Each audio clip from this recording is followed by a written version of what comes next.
Thank you for tuning in to Fat, Black, and Femme. This show was recorded on December 29th. And it's an opportunity that if you're hearing this, there's an opportunity to actually see it happen on the brand new Fat, Black, and Femme YouTube page. Woo-woo! Starting off 2021 right. All right. Happy New Year. Hey, Jordan. Hey girl, how are you? It's a thing. It's going. We're in a whole new year, Mm-hmm. and and we're just trying to make the best of it, and hopefully, you know, have a better year than we had in the past. I know that for sure. How are you? I am alive. I feel that you've been dealing a lot with your chronic illness and stuff, and Yeah. how have you been? Yeah. No, It hasn't been that great, but I mean, it is what it is. I'm here. So that's what really matters. yeah, no, definitely, and let's just in 2020, the show really grew. We added you to the family, which has been just an amazing journey, and I'm so excited for 2021 with you and for us to have all. We have so many ideas and so many things we want to implement, and I think Definitely. it's so possible because I have you by my side helping me out, and I think the show's only going to grow from here. Of course. Yeah, so Yes. we're so excited for what Fat Black and Femme has in store for 2021. But Yes. the year 2020, as cool, as crazy as it might have been, it ended off with some feel good movies, some movies a lot of people were excited for that we're going to try and break down and talk a little bit about today. Uh, Right. the two movies, there are actually three that I watched, but we're only going to talk about two. And Ma Rainey's Black Bottoms on Netflix, Chadwick Boseman's final film, and Soul on Disney Plus. Both of them coming out in December and kind of rounding out the year entertainment wise. It's kind of what everyone's been critiquing and on, and we Oh, in and that other one, oh Wonder Woman. that also was there. I didn't watch that, but that was there too. I watched it. I'm a I didn't watch it yet. DC and Marvel fan, like Me 100%. too, but I fell asleep during the first one. Oh, really? Yeah. I love the first Wonder Woman. You know, I ain't never got past the man being alive. I don't know what happened in that movie. I done tried to watch it like 4 times. I think the first Wonder Woman is like, I feel like it's either people who absolutely loved it or fell asleep. I'm gonna try to stay up. I'm gonna drink a Red Bull. And I'm gonna watch It's a good movie. I will say its prequel wasn't as great. So even if it. you didn't like that one, it's like, I don't know how you're going to feel about the second one for sure. Okay. But I didn't want to include that in the discussion extensively today because Soul at least deals with blackness, and Ma Rainey, of course, deals with fat and blackness, femininity, Yes, queerness. It hits so many of our boxes. Both of them do. Our definitely. Wonder Woman does not. So we'll leave that to social media and everybody's and what they want to make of it. But we wanted to break down these two films. They've been like taking over, and it's what people have been really talking about. And the first one I watched was Ma Rainey. Nice. Me too. Yeah. Yeah, because that came out first. And we had our preservations going in. Yeah. Yeah, because Viola Davis, if you did not know, she did gain weight for the role. However, she didn't gain enough, so she still wore a fat suit. Right. And you can Um, tell. right? Okay, we're about to get into this because I kept staring at her chest like this. that don't look right. No, it didn't. It really didn't. I thought it That's was not just how the me. hell, girl. I was like, no, this is not how this is supposed to look. This is not as a fat woman with big titties, with big boobies. Mm-hmm.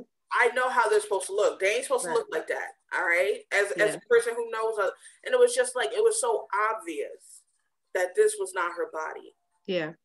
And let's also preface this to say Viola Davis was amazing. Oh.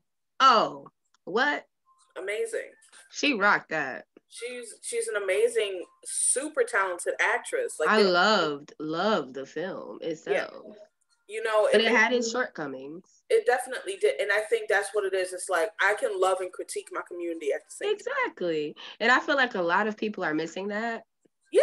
And it's like, they'll be like, oh, a dark-skinned actress doing this. And it's like, dope. Like, she's amazing. I will never take away who Viola Davis is, what she's accomplished, how amazing she is, and the barriers that she's broken Hollywood. There's no doubt about it. But an article I read today put it perfectly. Viola Davis is amazing. She's great. She should have let that role go to a fat Black woman. Especially with all the, like the articles that I read it too, that especially with all the advocating that she does for giving Black people the. Ooh, your sound cut out a little bit. Oh, sorry. You're good. But you said all the advocating. That's where it's at.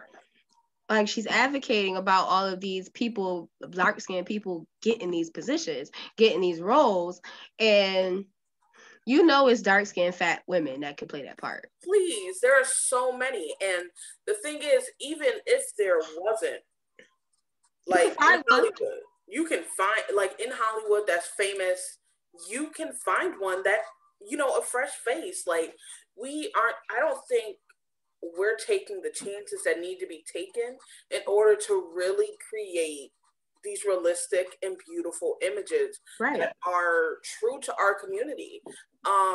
Like the article listed people like Amber Riley, Gabourey Sidibe, like Danielle Brooks, from Orange is the New Black, who can also sing. Right. And Amber Riley too. Sing her ass off. Yes. We have these people who fit the mold, who completely fit the body type, who are told over and over and over again in Hollywood, there are no roles for you. And then, and they wait for a role like this one, right? They wait for a role like this one, and it goes to someone in a fat suit. Yeah. It's disappointing. It is. It's like, we're not a costume. We're not something you can put on and take off. And I read articles about, before the movie, I read a little bit about, Davis, when she did interviews and such, and she would talk about how much, she loves fat people, and, she thinks they're beautiful. And it's like, cool. If you think we're beautiful, then let us be the ones who play those roles. And why put your body through that when you understand that there are people that can't do that? Exactly. And she didn't even get to the point of the size Ma Rainey was. She didn't even hit 200. Ma Rainey was over 300 pounds. Mm-hmm. So it was also inaccurate. And when you saw that it wasn't accurate, you said, oh, it's fine. I can just add a layer. And it's like, but there are actresses who are over 300 pounds or at least closer than what you are and don't need to put on a fat suit. And it's really frustrating because, like I said, we go through the motions of saying, oh, we're not going to cast a fat Black woman, or we're only going to cast her in certain things like Precious. And that's the only way to represent fat Black people. Right. But it's like, there's a history of this, of Black movies, dressing up as fat people. Yep. Big Mama, the Clump, the Clumps, Nutty Professor. Yep. Eddie Murphy right there. I have such a problem with Eddie Murphy. I did. His transition for me was really heartbreaking because I was obsessed with Eddie Murphy when I was a little kid. I knew I was marrying Eddie Murphy. So, because he was fine in Beverly Hills Cop. Mm-hmm. But this obsession that Black men have with dressing up as Black women is ridiculous. Yeah. And then they add fat suits to add a layer of comedy. And it's like, we're not a joke. I'm tired of them making us the butt of the joke. Right. And promoting so much fat phobia, as if fat Black women aren't like a foundation to this community. Right. As if, we don't matter, and as if like our struggles don't matter. Right. You know, that's why like I wanted to make this show and I started this show is because like that voice is not heard often. Um, it's really upsetting that, you know, Viola Davis, who's so esteemed, who's amazing, like that's, and I think that's the biggest thing I always want to make sure is heard in this is that the film was amazing. I loved it. She and Chadwick, oh my God, they're electrifying. Like they are so amazing. And Yeah. Chadwick, I think is I if he did, I think people like I think he's going to get the Oscar because you know he died and it's super tragic and sad and you know really a bright light that was gone too soon. Like Right. seriously, but I think even if he was alive, I think he would get the Oscar. Oh, he played that part. He played the heck out of it, and I think he would get that Oscar for sure. Um, he was just oof, like It he was cried. it was heartbreaking, Hmm. but it was beautiful. And growing up, I was a theater nerd, like for real. So like I didn't know at first because I didn't do any research. I like going in blind and then like reading everything after. So I didn't know it was a play. But like when I first saw it, I was like, oh, this is a play. Like, Yeah, yeah, and like if you don't watch plays, you're probably sitting there like, why are they in this room for this long? You know what I'm saying? definitely. But it was beautiful. Like the monologuing, the play on the music with the conversations. It was a beautifully placed aesthetically film, and I thought that my favorite part was when the little boy didn't stutter. Yeah. I was Oh, like, you oh my God, go, boy, you go. And it was, oh baby, oh, yes. I was yeah, so that part was like, give me that. That was so, and I liked how she fought for him. I loved her character. Hmm. And it made me really, really think about how Black women are portrayed as aggressive when Yeah, they're really not being aggressive. no. She was genuinely not that she wasn't a bad person. She was actually really sweet. Like you could tell just by the way she stuck up for her nephew, by the way she Hmm. made sure they got their money, Yes. and like even just the way she was advocating for herself and her band, you could tell she was a good person. And even they said like in her real life, she was like that. People loved being in her band because she took care of her band. She Hmm. bought them new instruments and everything. But when it really made me think because that scene where she's talking to the police Yeah. and she stood up in front of like her nephew and her girlfriend, well, her little piece, piece, Yeah, that's that little side of a piece. Yeah. a little piece of Uh-huh. something, something. Okay, you know what? We messed up. We didn't say like beforehand. There are going to be spoilers. I might have to add that on. There's definitely going to be some spoilers, but Yeah, we're gonna have to do this. I'll add that. But yeah. But her little piece, like she was just this dynamic woman who was like, I don't care how you see me. This is what I deserve, and this is what I'm asking for. Like that man knew she needed a Coca-Cola to record. I feel And like she said, I'm not recording without my Coca-Cola. I feel like there's plenty of celebrities who have those little things they need in Right. order to be comfortable. And I feel like it was probably very well known that she needed Coke. And this white man said, "Oh, I don't need to get the Coke." She wanted her Coke, and I'm And glad she she wasn't waited till she recording got until she got her Coca-Cola. it. And she made sure her money, like her nephew, got her his own money, Right. not piece of her money. Okay, because he's adding something separate from the track. And I thought it was beautiful. Yes, yes, and it was that's the thing is like I said before, we can critique and love the community at the same time. We can do better, um, because best believe like that there are worse representations in film and movies. You know, Shonda Rhimes just premiered a new show on Netflix, What's it called? Bridgerton. Um, Oh, based in the Victorian age. It got some black people sprinkled throughout. And you know, I made a couple people mad. Yeah, little okay. Black person. Okay, and I made a couple people mad because I said on Facebook, you know, I'm a little upset that Shonda Rhimes doesn't center blackness enough. She just doesn't. Um, Her lead characters, and I'm not talking about like a big ensemble cast like Grey's Anatomy and the people other than Meredith. Mm-hmm. Meredith is her lead in Grey's Anatomy. In Private Practice, Addison was her lead. Yeah. And you know what I'm saying? So it's like, and like in Scandal and How to Get Away with Murder, Viola and Kerry Washington, those are the leads, you know? So it's like acknowledging that those are the leads, right? And even if there is a black lead, they're in an interracial relationship. It's like this woman is allergic to putting blackness on the forefront. Okay, because like, listen, like in Grey's Anatomy, you eventually get to see the you know. Olivia Pope is a white woman. I don't want to hear nothing like that. Listen, if she didn't look like that, that is a white woman. Yeah. She has had every privilege, every educational. She was raised in white society and accepted. And it's because her daddy would kill them. Exactly.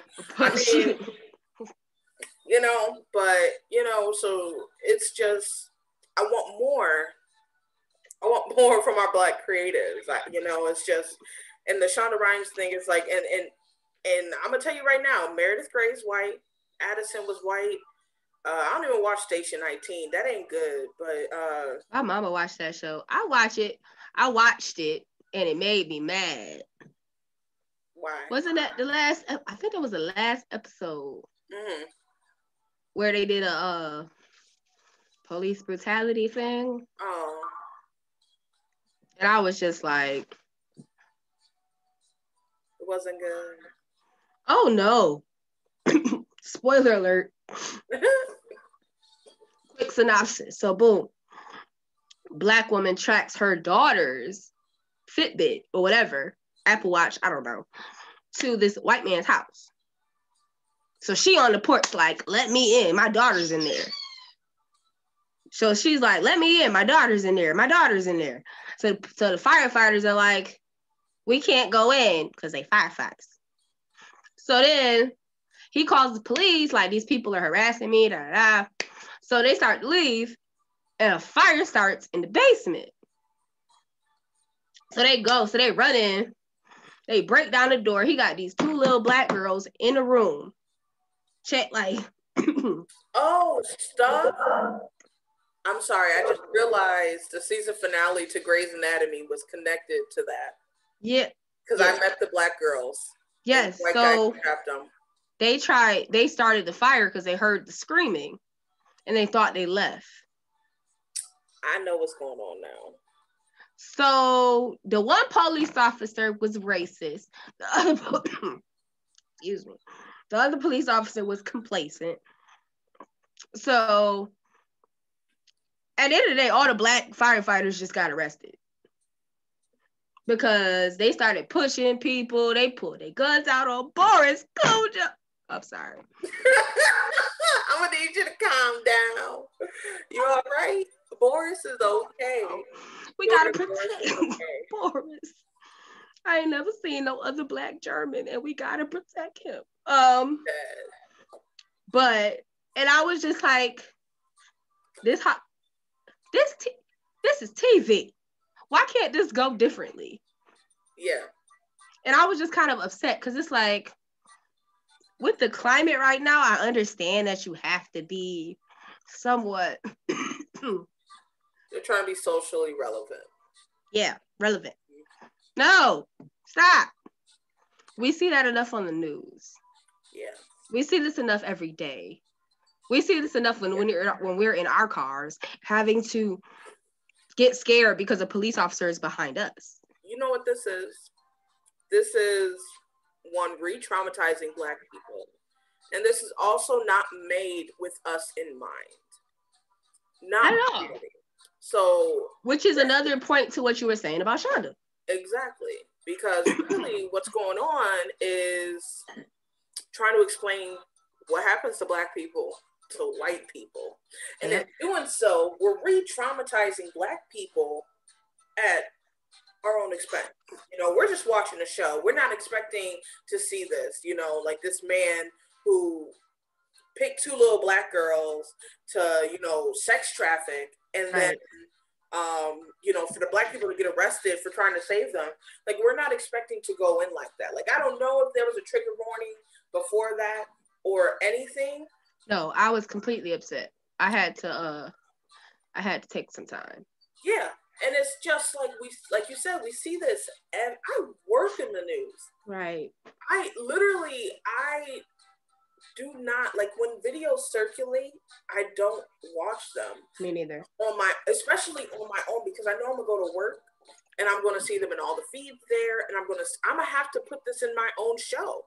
Yeah. And watch it like live as it's happening. It is so depressing because it's like a never-ending cycle, and we don't need to see that in television. Exactly, like you're reading, or at least take more care. Yeah. In portraying that. Exactly, and then like I didn't know. But now it kind of connects better, because I was feeling like it came out of nowhere when I watched the Grey's Anatomy season finale, or the mid-season finale. And basically what they did in that show, they got the guy, he's there. And what they've been doing lately is one of the characters is have you watched Grey's Anatomy? No? Okay, that's fine. Jackson, he's mixed, you know. Jesse Williams. Yeah. Okay, that's the only person I know from that show. Yeah, no. So he's on there, and like recently they've been trying to make him very pro-Black. I know Jesse Williams is like in real life, yeah, real life pro-Black, but they've been trying to seep it into the character a lot more lately, and like it feels very unnatural. It feels very forced. It feels like, and they were doing it in the episode because they were like, why would they arrest the mom?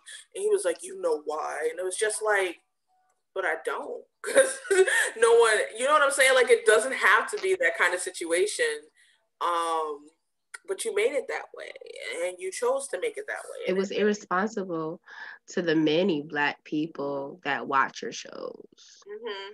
And it's irresponsible to continue to subjugate Black people to traumatic instances over and over and over again. There it is. And it's just, we keep doing it for the sake of entertainment. Who are we entertaining? I'm not entertained. I am not entertained. No, like, that's the thing. It's like, and there are so many shows that I think do that. They don't necessarily do all the trauma, but they see Blackness through white eyes. Blackish. I wasn't gonna say it. Ooh, child. Let me sip my tea. Listen, we're getting down a rabbit hole. It's too hot, but I'm pretending. Blackish is definitely one of them, but we're seeing all this Black creativity, and it's like there's so many Black people who can make. Once Shonda Rhimes did Grey's Anatomy, she could have pushed out whatever show she wanted. She could have easily pushed out anything. People would have watched it, because Grey's Anatomy is still going 17 years later. Literally. She could have never did nothing else but Grey's Anatomy. She definitely could, and now she's with Netflix. Oh, she's able, because if it was. But it's the same. It's like a double-edged story, because I feel the same way about Tyler Perry. Yeah, it's like, don't get me wrong, I love Tyler Perry for the fact that he put his people on. Definitely. Okay. If you got in one of his plays or movies, you gonna be in the play, you gonna be in the movie, you gonna be in the show, you gonna be in the commercial, you gonna be in the book. It don't matter. You gonna be in that for a long time.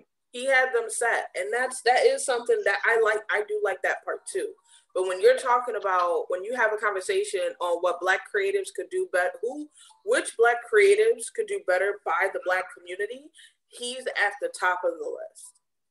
You know, he's putting us in these terrible wigs. Oh, don't get me started. Listen, giving us the same storylines over and over, and why they can't be a happy family? Why it's always got to be a struggling baby mama? Listen, and he plays on the tropes. I watched the Medea Farewell play, right? Oh, I didn't see the play, but I watched the funeral. I don't even want to talk about the movie, but the play. Okay, the play was terrible.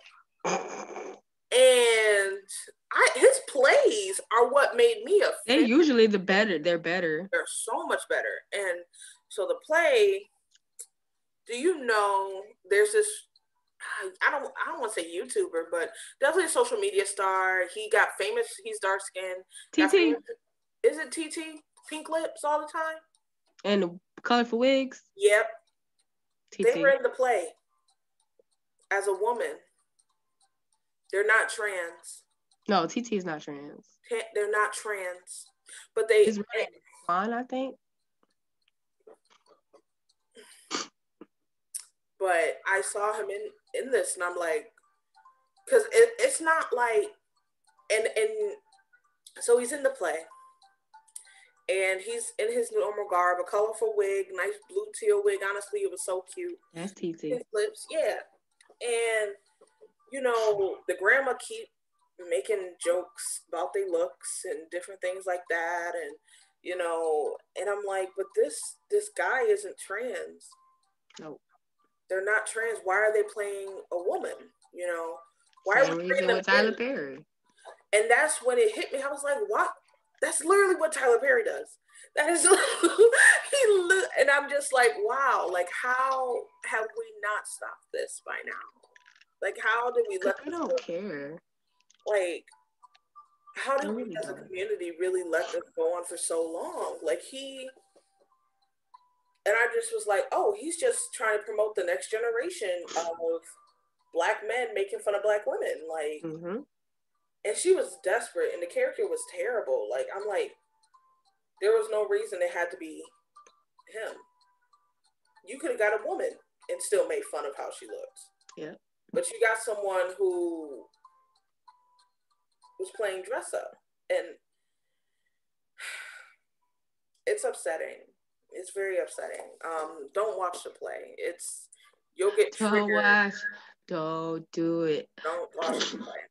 Please don't watch the play. But you know, I just want our Black creatives to do better. And speaking of Black creatives, the other film that came out to wrap up the year is Soul. Boom, boom. All right, Soul stars Jamie Foxx. It's up on Disney Plus. If you haven't seen it, a lot of people have seen it. A lot of people with opinions. Yeah, spoiler alert for Soul. All right. Yeah. How did you like that film? I thought it was cute. What would you rate it out of 10?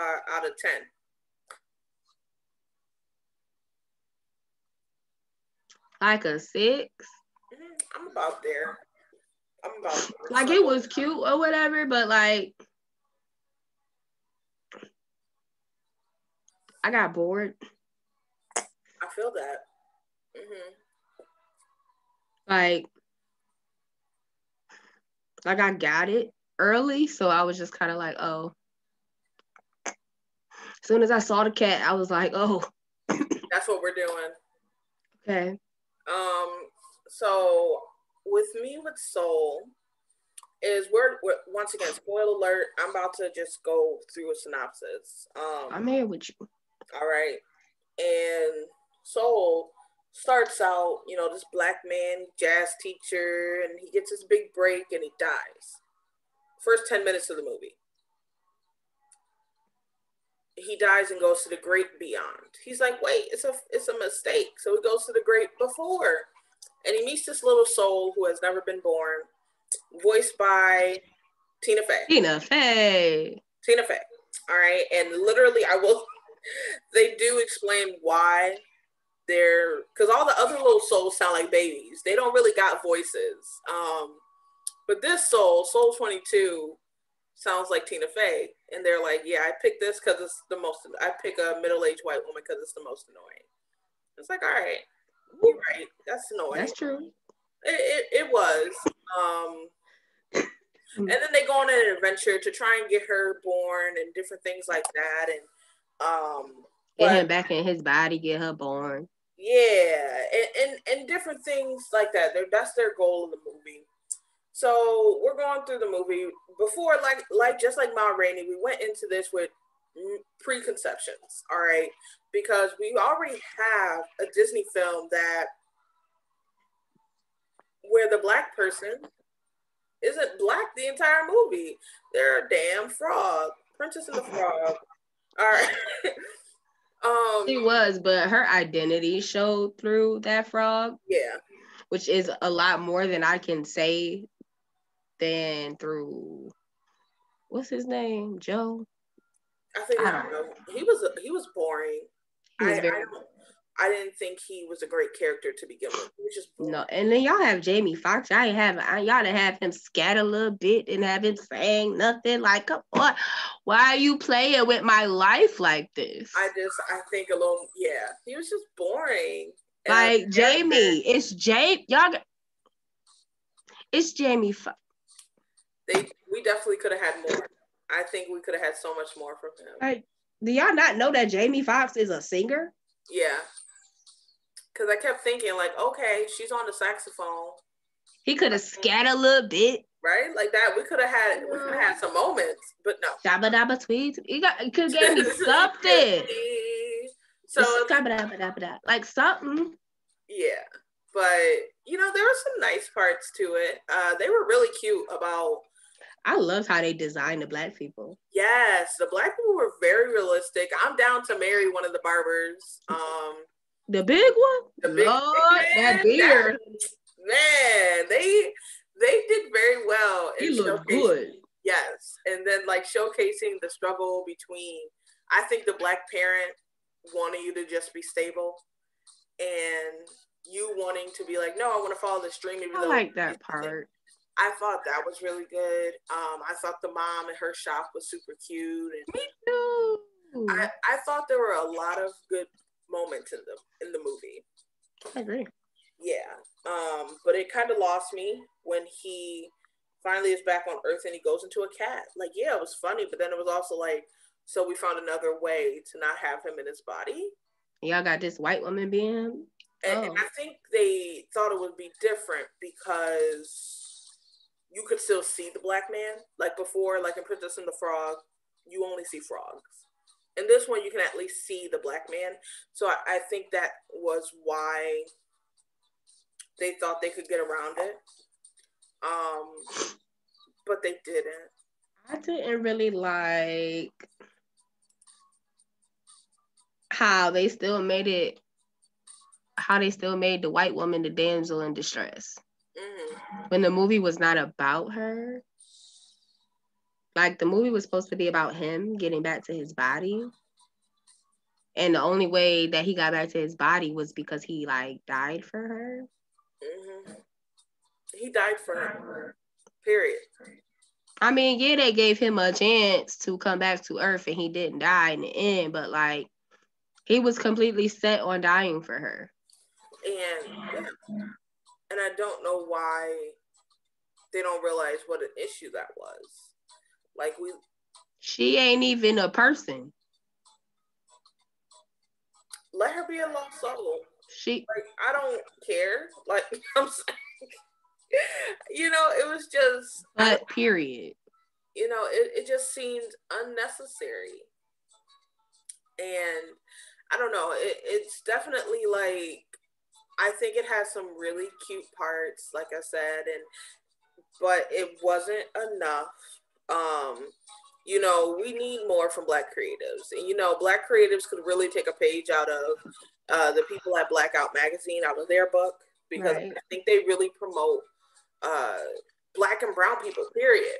Literally saw a post from the editor-in-chief, Tamara Lee, and they were like, someone who interviewed someone with RuPaul's Drag Race wanted to, have the article in their magazine, which would have been huge. That would have brought so many more viewers, and it could have been a really positive thing, but it wasn't a Black or brown person writing it.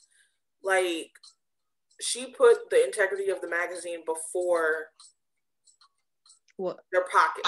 Yeah, which is honorable. Yeah. And I really like that. And Blackout Magazine came out, yesterday. You can check out that new edition. So it comes out the first of every month. Check out our new ad that's in there. We'll be in there every month, and we're so excited for the partnership that's going on with them. And they're really an amazing group of people that are running that magazine and producing amazing content. Definitely. So, definitely, I think creatives need to do more of what Blackout Magazine does. Definitely. Because it's putting forth Black and brown people to your center.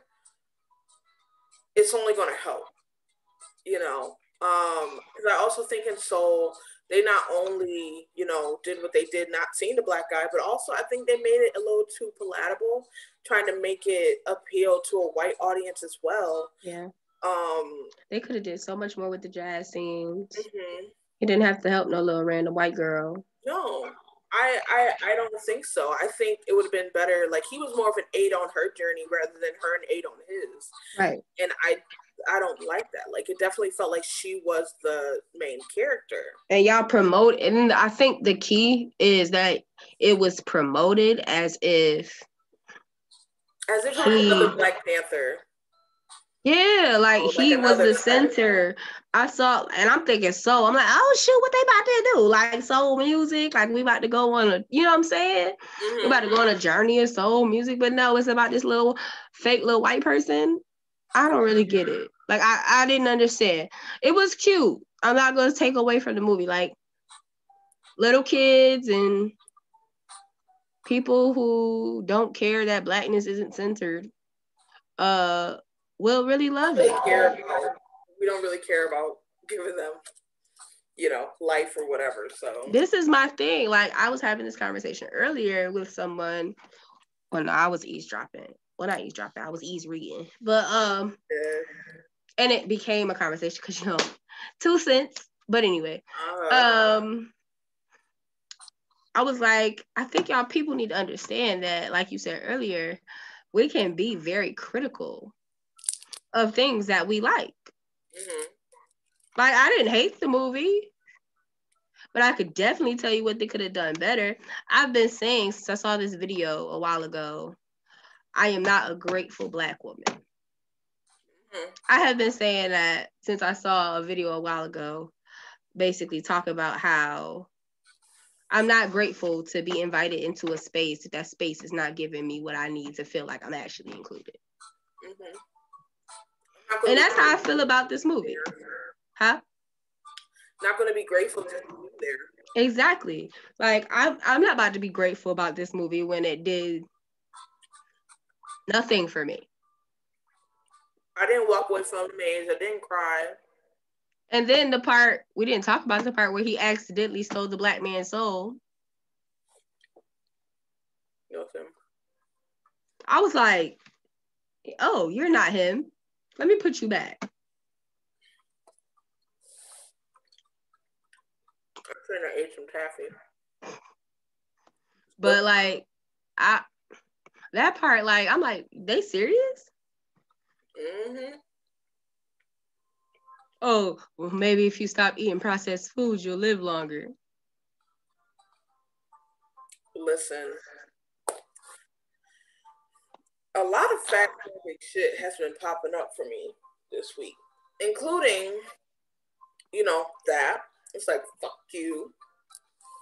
Like, all right, that's how you want to frame this scene. Cool. I've been seeing a lot of it. This little group on Facebook, really fatphobic post today. Left. That was my last straw. I was like, who approved this? And basically it was a fact. I don't know where he's from. Rod Wave is a rapper.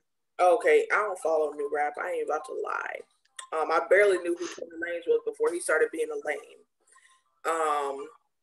Which I'm grateful for. I'm cool with that. But it's a rapper. He's fat, and he has something in his pocket. I don't think it was actually what. It was a backwood rapper. Okay, so people were like, this dude has, what is it? A Hershey bar. Yeah, in his pocket. And it was like, it wasn't a Hershey's bar.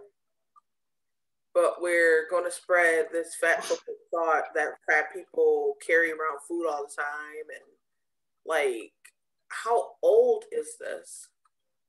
How old are we? Why are we not done with this? You And know, ain't nobody putting no food, no chocolate in no pocket. come the heck on. Like, who? No one's doing, like, what? It makes no sense. And I just was like, also, I'm with the group. I'm like, y'all already are super light for me.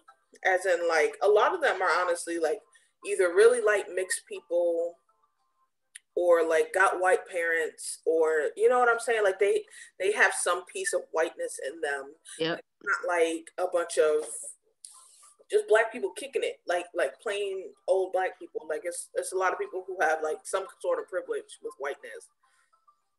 So I'm like, y'all already a mess up, and y'all want to approve this, so y'all gonna be colorist and fat phobic. All right, cool. I also saw an app an ad for an app that was like, you're supposed to go through. Now you want to get the food as you're going, because as more the more food you get, the more weight you gain, and when you hit the blocks, you want to have more weight than what the blocks call for. And Sound like algebra. I don't know what you just said. I'm dead. It was fast. I'm confused. I don't know. In consensus, I heard the block. I don't know. I ate it.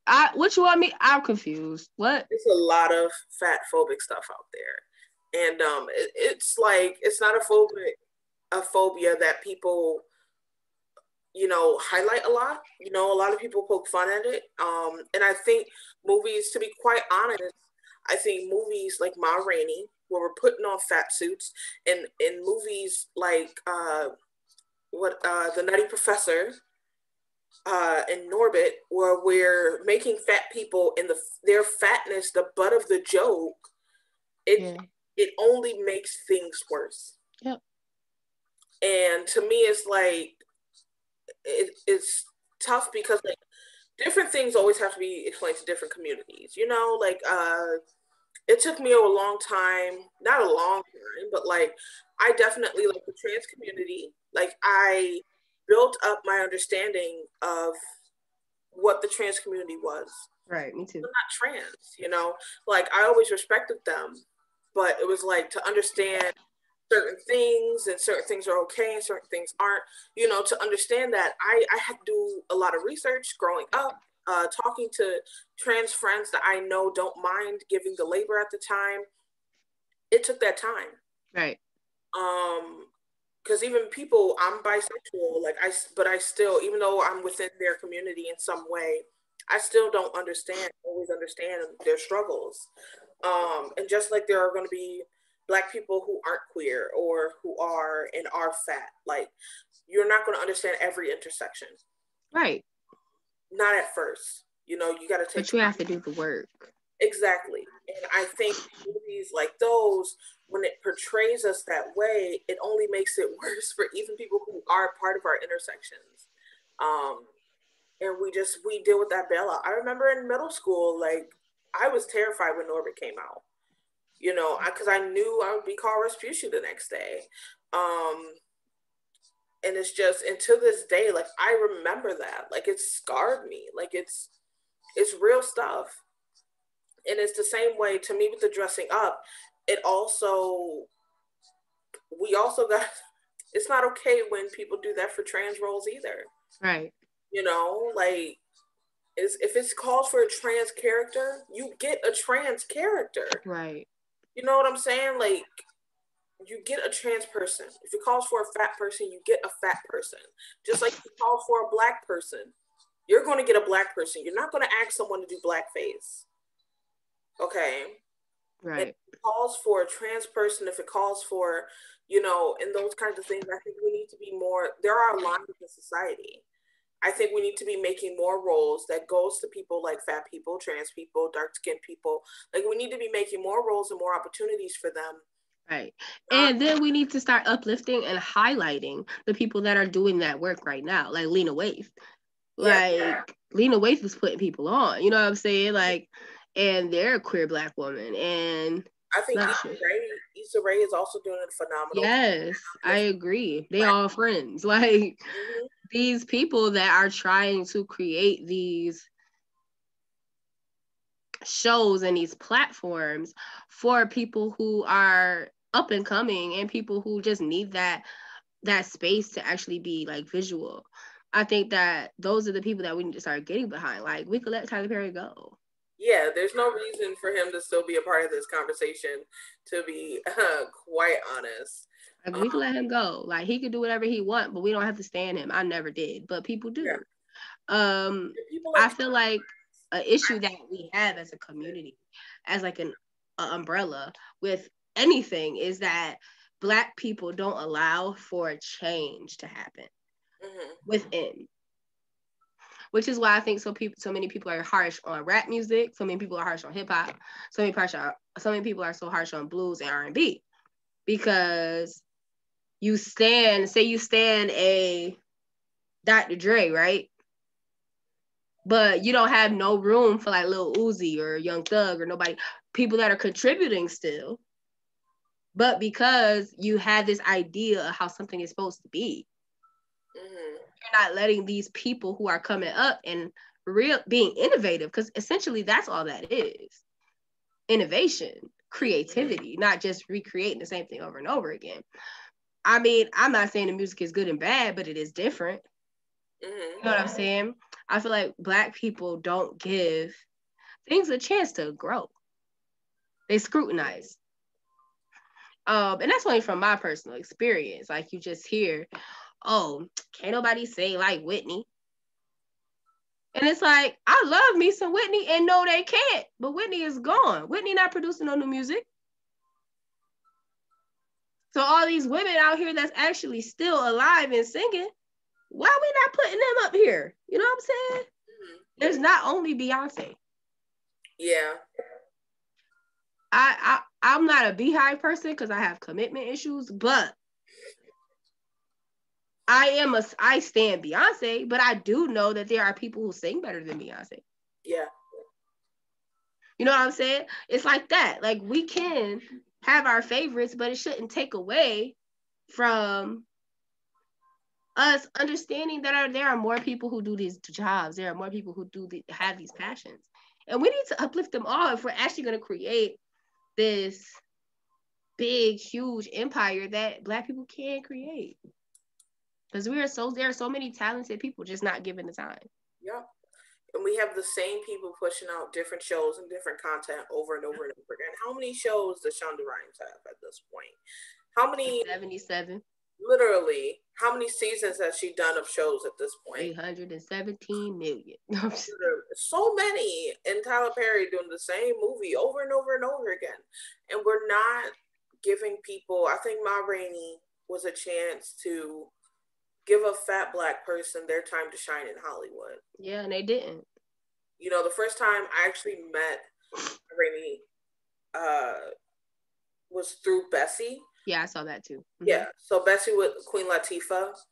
And if you looked at Bessie Coleman, like Queen Latifah was a pretty good, you know, actress to play her. You know, skin tone, I was with it. Body was and, you know, I don't think we hit enough on the queerness of Ma Rainey. Yeah, so that was fun. That was fun. It was alluded to. I feel like it was alluded to, but it was also very blatant at the same time. Because, spoiler alert, when Ma Rainey like is hugging her and is like talking to her, and the way you can tell, you know, like, yes, there's no kiss on scene, but it's also like, it's what, the 40s? I can't remember what age it's a long time ago. Kissing in public as two women isn't going to happen. Right. Even if they're a little affectionate. Kissing, like being physical, like that. Yeah, she was like touching on her and rubbing on her. Oh yeah, and they knew that was her piece. They knew that. Yeah, they said it. Don't touch my Rainey gal. Exactly. That's Like my that's my Rainey guy. You know what I'm saying? So did more than touch her though. Listen, you gotta. If you haven't watched it, I say watch it still. It definitely has both. I think both Soul and Ma Rainey have really fun parts to them, really good parts to them. But I went in with not really open mind. I went in with with preconceptions already, Yeah. and some were proven, like the fat suit. I'm sorry, I couldn't get into that. Yeah, I never want to see that again. Like the next time there's a fat role, because we say there's no fat roles, there's no roles for fat women in Hollywood, and then we give this one to someone who's wearing a fat suit. So next time there's a fat role up, I hope a fat black woman gets it. But I will say Ma Rainey, because Viola Davis is a talented woman. Of course, she did the role well. She did a good job. She did an amazing job. I think Chadwick, definitely. once again, rest in peace, Chadwick. Like literally, like it was so good. Um, yeah, like I think they're both good films, and I don't think it's always the time to check either of them out. But right, you know, who I don't think I'm gonna watch them anytime soon though. Ma Rainey cut this just Chadwick makes me sad.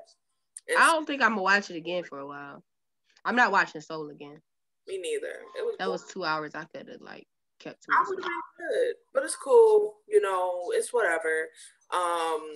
They were into 2020 entertainment wise, and we're in 2021 now, and Fat Black and Femme has so many amazing things like in store for the year, different topics, different ways of bringing it to you.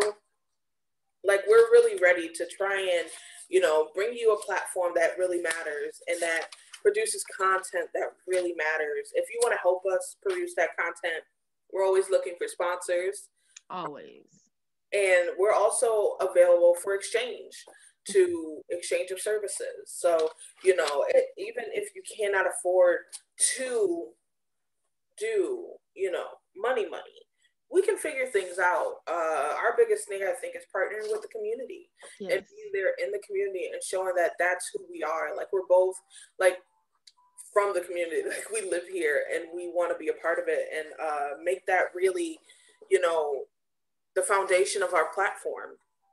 So, any kind of sponsorship is definitely appreciated. So you can reach out with that if you want to sponsor on Fat Black and Femme on Facebook, Gmail. I have a Fat Black and Femme account on there.